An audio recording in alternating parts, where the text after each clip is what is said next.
በሰነደ መዋዕለ ንዋይ ገበያ ሊስት ከተደረጉ 4 ተቋማት መካከል የየትኛው ተቋም የአክሲዮን ዋጋ ፍጹም እንደማይጨምርና ፍጹም እንደማይቀንስ ማየትና ማወቅ በእጅጉ ጠቃሚ ነው። ከአራቱ ሊስት ከተደረጉ ተቋማት መካከል በተለይ አንደኛው ተቋም ፍጹም የሆነ የዋጋ መውረድ ያጋጠመውም ወይም ደግሞ ላወር የሆነ ፕራይስ ሊሚት ሴት ተደርጎለታል። ይህ ተቋም ማን ነው?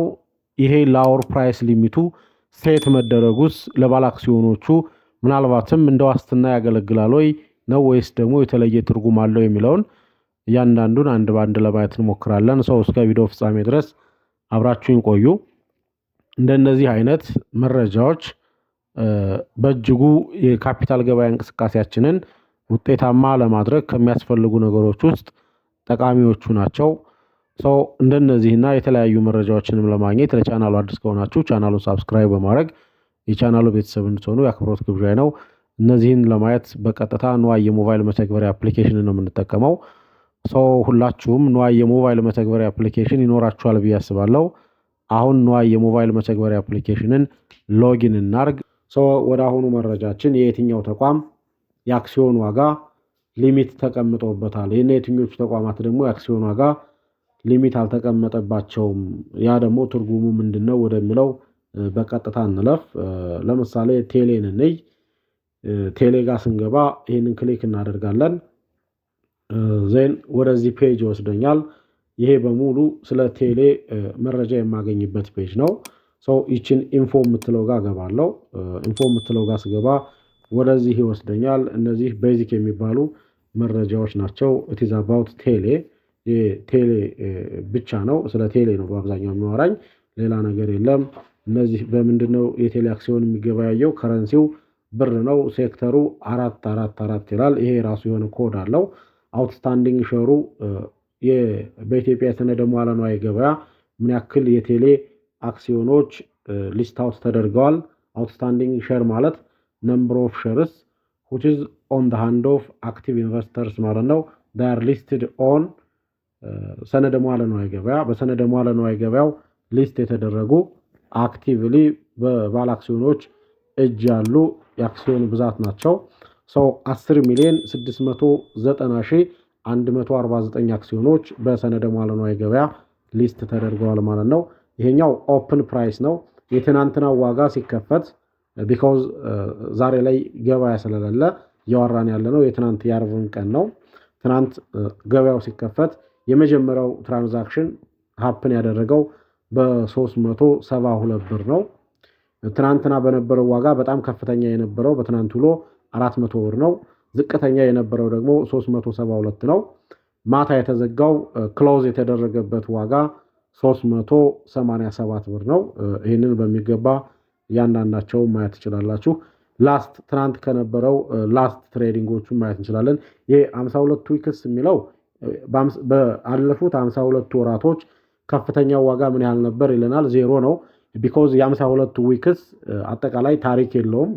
ይሄ ቴሌ በሰነደ መዋዕለ ንዋይ ገበያው ሊስት ከተደረገ እሱን ማወቅ አይቻልም። በ52 ዊክም ከፍተኛው ዝቅተኛው ስንት ነበር ይላል። እሱ መረጃ የለንም። በቂ የሆነ መረጃ ስለሌለ ነው እዚጋ 0 የሆኑት። እንደምታዩት ላስት ትሬድ ቮሊዩም ይላል። ትናንትና ለመጨረሻ ጊዜ የተገበያየው የአክሲዮን ብዛት ስንት ነው? 244 ነው። ስንት ሰዓት ነበር ላስትሊ ትሬድ የተደረገው? እንደምታዩት በ2026 06/19 11:58 ይላል። 5 ሰዓት ከ58 አካባቢ ወደ 244 አክሲዮኖች እንደተገበያዩ ያሳየናል። ከዚህ በኋላ የተገበያዩ አክሲዮኖች አልነበሩም ማለት ነው። ላስት ዴይ ክሎዝ ፕራይስ ግን ያሙስለታው መዝጊያ ዋጋ ስንት ነበር? 369.25 ሳንቲም ነው። ይህንን መረጃ ይሰጠናል። ዜን ዋናው ነገር ያለው እዚህ ጋር ነው። እንደምታዩት ሊሚት ኤንድ ሪስክ ማትሪክስ ይላል። ሊሚት ኤንድ ሪስክ ማትሪክስ ማለት ሃፐር እና ላወሩ የተቀመጠበት፣ ይህን በሚገባ መረዳት መቻል አለብን። እንደምታዩት ሃፐር የሚለው ከፍተኛ የሆነ የዋጋ ጣሪያ ነው። የአንድ የቴሌ አክሲዮን በማክሲመም እስከምን ድረስ ዋጋ ሊያወጣ ይችላል? ቢጨምር ኤክስትሪም በሆነ መልኩ የዋጋ ጭማሪ ቢመዘገብ እስከ ስንት ሊጨምር ይችላል ነው። ይሄ የሚያሳየን አንሊሚትድ መሆኑን ነው። በእጅጉ የተለጠጠ ቁጥር ነው እንደምታዩት።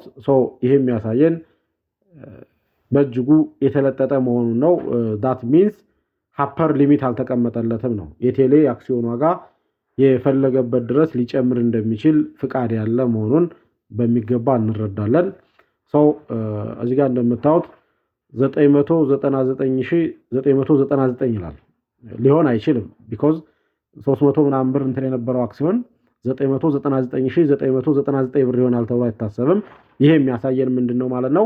ሃፐር ሊሚት ያልተቀመጠለትን ከተቻለ እስከዚህ ድረስ መዝለቅ ይችላል ነው የሚያሳየን። ነገር ግን እስከዚህ ድረስ ይዘልቃል ተብሎ የሚታሰብበት ኢንቫይሮንመንት የለም። በፍጹም ሊሆን አይችልም። የአንድ አክሲዮን ዋጋ የፈለገ ኤክስትሪም በሆነ መልኩ ቢጨምር 999,999 ይሆናል ተብሎ ስለማይታሰብ ነው እስከዚህ ድረስ የተደረገው። ዳት ሚንስ ይሄ ምን ያሳያል ማለት ነው? ሃፐር ሊሚት ሴት ያልተደረገለት መሆኑን በሚገባ እንድንረዳ ያስችለናል። ስለዚህ የቴሌ አክሲዮን ዋጋ እስከፈለገበት ድረስ እንዲጨምር ፍቃድ ያገኘበት ሁኔታ ይኖራል። ነገር ግን ጨምሮ የሚጨምር ከሆነ ግን እዚህ ስቴት ከተደረገው ቁጥር የበለጠ ስለማይሆን እዚህ ጋር ይሆናል ማለት ነው። የለውም ነው አጠቃላይ ይሄ የሚያሳየን ሃፐር ሊሚት ሴት ያልተደረገለት መሆኑን ነው። ነገር ግን ትልቁ ነጥብ የቴሌ አክሲዮን የአንድ አክሲዮን ዋጋ ቢወርድ ግን ላወር ሊሚቱን ሴት ተደርጎለታል። በሚገርም ሁኔታ ስንት ብር ሴት ተደርጓል እንደምታዩት 300 ብር። የአንድ የቴሌ አክሲዮን ዋጋው ወረደ ብለን ብናስብ ከስንት ይወርዳል ተብሎ አይታሰብም ማለት ነው። ከ300 ብር በታች ይወርዳል ብሎ ማሰብ አይቻልም። ቢወርድ ለምሳሌ እዚህ ጋር እንደምታዩት 399 ሆኗል ጨምሮ ይሄ ቢወርድ ኔክስት የሚወርድበት ቀን ቢመጣ ከ300 በታች ግን የሚወርድበት እድል የለም። ቢኮዝ ሰነደ ሙዓለ ንዋይ ገበያው በራሱ አላርም ያደርጋል። ላወር ሊሚት አስቀምጦበታል። ላወር ላይ ከ300 ብር በታች አንድ የቴሌ አክሲዮን የሚሸጥበት እድል የለም ማለት ነው። 300 እንጂ ከ300 በታች ለምሳሌ 299 የሚሆንበት ኢንቫይሮንመንት ቢፈጠር የቴሌ አክሲዮን ግዥና ሽያጭ አይከናወንበትም።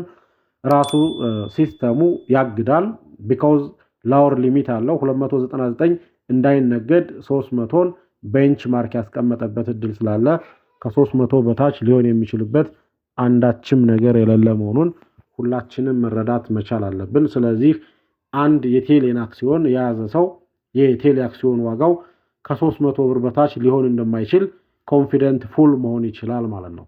ያለው ማርካፑ ራሱ ማርካፑን በሚኒመም ማስላት ቢፈልግ ያ ማለት 10 አክሲዮን ያለው ሰው ለምሳሌ ምን ያህል ካፒታል አለ ተብሎ ቢጠየቅ አትሊስት በሚኒመም 10 ሲባዛ በ300 አድርጎ መናገር የሚችልበት እርግጠኛ የሆነ ዋጋ አለው ማለት ነው።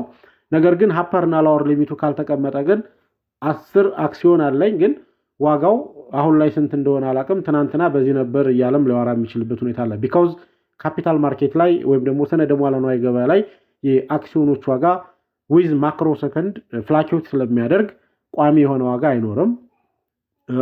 ያወራን ባለንበት ሰዓት ነው ዋጋውን ልንናገር የምንችለው እንጂ ዘወር ስንል ዋጋው ወይ ከፍ ወይ ዝቅ ብሎ ሊሆን የሚችልበት ሁኔታ ስላለ ያንን ያክል ሰርቴን ሆነን ይሄንን ያክል ነው ብሎ መናገር አንዳንዴ ያስቸግራል። ሁሉ ጊዜም በየደቂቃው አፕዴትድ የሆነ ማርካፕ ይኖረዋል፣ ማርኬት ፕራይስ ይኖረዋል። እሱን በሚገባ መረዳት ነው። ነገር ግን የቴሌን አክሲዮን የያዘ ሰው ግን በሚኒመም ምን ያክል ካፒታልን እንዳለው አንደርስታንድ ማድረግ የሚችልበት በዛም ልክ መበደር እንኳን ቢፈልግ በኮላተራል መልኩ ማስያዝ የሚችልበት እድል እንዲፈጠር እድልን የሚፈቅድ ነው ማለት ነው።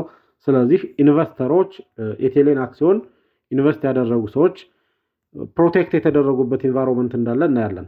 በሚኒመም ከስንት በታች አክሲዮናቸው እንደማይወርድ ከ300 በታች እንዳይወርድ ተደርጎ ፕሮቴክሽን ያገኙበት ፕሮቴክት የተደረጉበት ኢንቫይሮንመንት አለ።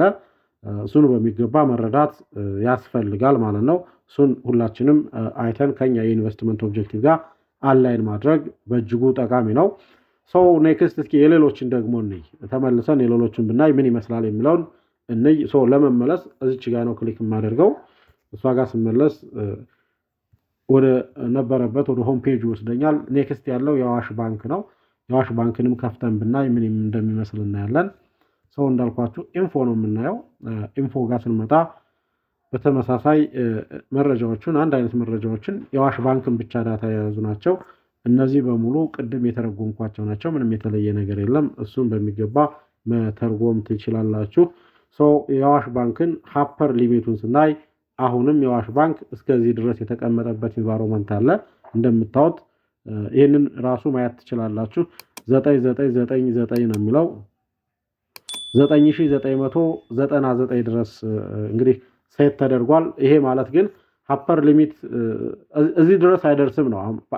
ጥጥር ያለው ምንድነው ቢጨምር ባንዴ የአንድ አክሲዮን ዋጋ 9999 አይደርስም አይነት ነገር ነው። it indicates there is no upper limit still። በአዋሽ ባንክም የሚያሳየን ሀፐር ሊሚት ያልተቀመጠ መሆኑን ነው የሚያሳየን። ገበያው ኤክስትሪም በሆነ መልኩ መጨመር የሚችልበት ኢንቫይሮንመንት ካለ መጨመር ይችላል። የሰነደ መዋለ ንዋይ ገበያው ምንም አይነት ገደብን ያላስቀመጠ ሀፐር ሊሚትን ሴት ያላደረገ መሆኑን ያሳየናል። አት ዘ ሴም ላወር ሊሚትም ስንመጣ ምንም አይነት ሊሚት የለውም። የፈለገ ቢወርድ ዜሮ መሆን የሚችልበት ድል ተፈጥሯል ወይም ደግሞ ፈቅዷል ማለት ነው። ለምሳሌ የአዋሽ ባንክ የአንድ አክሲዮን ዋጋ ወርዶ እስከ ስንት ቫልዩ ሊደረግ ይችላል? እስከ 0.0001 ሳንቲም ድረስ ሊገመት የሚችልበት እድል አለ ነው። ነገር ግን ያው እስከዚህ አይወርድም። ከወረደ ግን መሆን ይችላል ነው። ስለዚህ አንድ የአዋሽ ባንክ አክሲዮን ያለው ሰው ዋጋው ከወረደ ያለምንም ግራንት እስከ ዜሮ ሊወርድ የሚችልበት ኢንቫይሮንመንት እንዳለ መረዳት አለብን። ማርካፑም ሲጨምር እስከፈለገበት ድረስ ሊጨምር የሚችልበት ኢንቫይሮንመንት እንዳለ የሰነደ መዋለ ንዋይ ገበያው ሊሚትን ያላስቀመጠበት ሁኔታ እንዳለ በሚገባ እንረዳለን። አክቹሊ ይህ ለምንድን ነው የሚሆን ካል ሞስት ፕሮባብሊ እንደዚህ አይነት ኢንቫይሮንመንቶች የሚኖሩት ማርካፖቹ ወይም ደግሞ ሀፐርና ላወር ፕራይስ ሴት የሚደረግባቸው ብዙ ጊዜ አይፒኦ ሽጠው ለገቡ ተቋማት ነው። አይፒኦ ማለት ኢኒሻል ፐብሊክ ኦፈሪንግ ሽጠው ለገቡ ተቋማት የሰነደ መዋለ ንዋይ ገበያው በራሱ ሀፐርና ላወር ፕራይስ ሊሚቶችን ሴት ያደርጋል። ነገር ግን ኤግዚስቲንግ ባለአክሲዮኖችን ይዘው ከገቡ ኢንትሮዳክሽን ከሆነ ሊስትድ ባይ ኢንትሮዳክሽን ከሆነ ግን ነባር ባለአክሲዮኖቻቸውን ይዘው ከሆነ የገቡት ግን ሀፐርና ላወር ሊሚት ማስቀመጥ ያንን ያክል አያስፈልግም። ቢኮዝ እነዚህ ባለአክሲዮኖች ነባር በመሆናቸው አክሲዮናቸውን እስከ ዜሮ ወርደው የመሸጥ እንትን ውስጥ አይገቡም ተብሎ ይታሰባል። ይዘውት እንደመቆየታቸው መጠን ምን ያህል ቫልዩ እንዳለው ዲቪደንድም ሲያገኙበት እንደመኖሩ መጠን የአክሲዮን ዋጋቸው ዜሮ ቫልዩ ሊሆን እንደማይችል እነሱ ፐርሲቭ ያደርጋሉ። የፈለገ ቢወርድ እስከዚህ ሊሚት ድረስ እስከዚህ ድረስ ግን ሊወርድ የሚችልበት ኢንቫይሮንመንት አይኖርም በሚል ዊዛውት ሊሚት ሴት እንዲደረግ ሆኗል። ነገር ግን እንዳልኳችሁ ሊስት የተደረገው ተቋም ባይፒኦ የገባ ከሆነ ግን ይሄ ሊቀመጥ የሚችልበት ሌላኛ ኢንቫይሮንመንት እንዳለ መረዳት ይኖርባችኋል። እንመለስና ሌላ ተቋምን ብናይ ዘሴም እናገኛለን። የገዳን ብናይ እዚህ ጋር ገዳን ብናይ የኛው የገዳ ነው። እሱንም እንይና መልሰን እንይ። ኦኬ የገዳን እንይና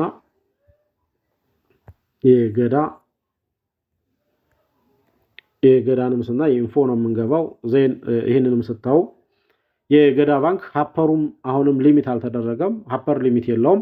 ነገር ግን ላወር ሊሚት ተቀምጦበታል።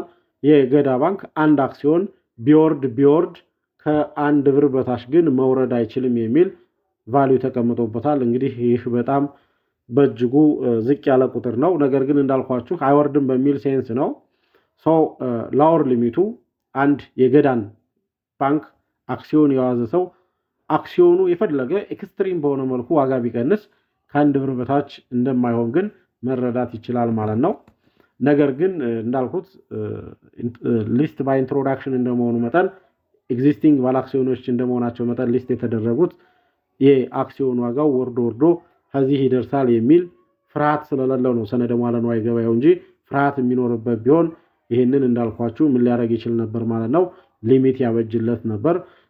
አሁን ግን ሀፐር ሊሚትም ላወር ሊሚትም ሴት ያልተደረገ መሆኑን ሁላችንም በሚገባ በመረዳት እንቅስቃሴያችንን ማስተካከል ይኖርብናል። እንዳልኳችሁ በሆነ አጋጣሚ ግን በሆነ ገፊ ምክንያት ኤክስትሪም በሆነ መልኩ ከወረደ የአንድ ገዳ ባንክ አክሲዮን እስከ አንድ ብር ዋጋ ሊወርድ የሚችልበት እድል እንዳለ መረዳት ይኖራል። ዜሮ መሆን አይችልም ቢኮዝ ላወር ሊሚት ሴት ተደርጎለታል። አፐር ሊሚቱ ግን it is unlimited ነው። እስከዚህ ድረስ መጨመር ይችላል ነው። it indicates አፐር ሊሚቱ አሁንም ሴት ያልተደረገ መሆኑን ያሳየናል። ዜን ዘላስት የወጋገን ባንክ ነው የሚቀረን። ወጋገን ባንክን ለማግኘት እዚህ ጋር ነው የምንመለሰው። ሎዘርስ ጋር ስንመለስ እናገኘዋለን። ወጋገን ባንክን ኢንፎ ጋር እንገባለን። አሁንም ለወጋገን ባንክ የእሱንም ስንመለስ በዚህ መልኩ ነው የምናገኘው።